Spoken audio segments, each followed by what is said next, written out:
Cerebral palsy, the permanent motor disability, posture tone also. So it is usually central CNS involvement. So neuropathy, some sort of neuropathy is there. Spastic diplegia is by far the commonest, around one third, 35% of cases, and quadriplegia in 20% of cases or so. Your hemiplegic diplegia, 25%, and then you have extrapyramidal involvement in another how much, that's around 10 to 15% of cases. The basic lesions over here is the, in the brain, periventricular leukomalacia. You have, the scar formation, mostly by infection and ischemia. There may be thrombophilic disorders and your genetic causes at times there. Hemorrhage can be the underlying precipitating events. So hypoxia, the carnictras, and if you do, in the neonatal period, the hyperbilirubinemia, and mitochondrial myopathy, mitochondrial disorders.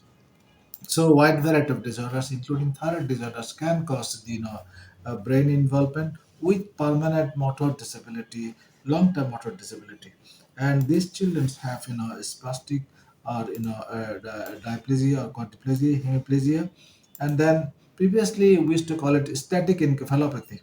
So, how to incidence is not that low, it's quite high, 2.5 to 3 per 1,000 population in USA. And the cost, psychological and financial cost of this disease, burden of the disease is quite high, 1.2 million per annum. So it's quite high. And then treatment of those cases is quite difficult, multidisciplinary. The neurologist, the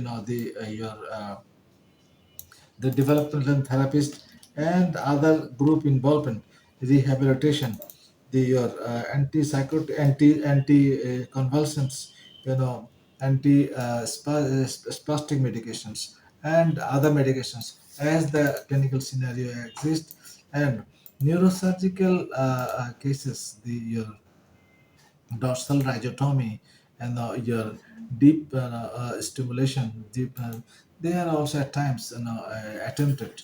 So good amount of time, you have some improvement.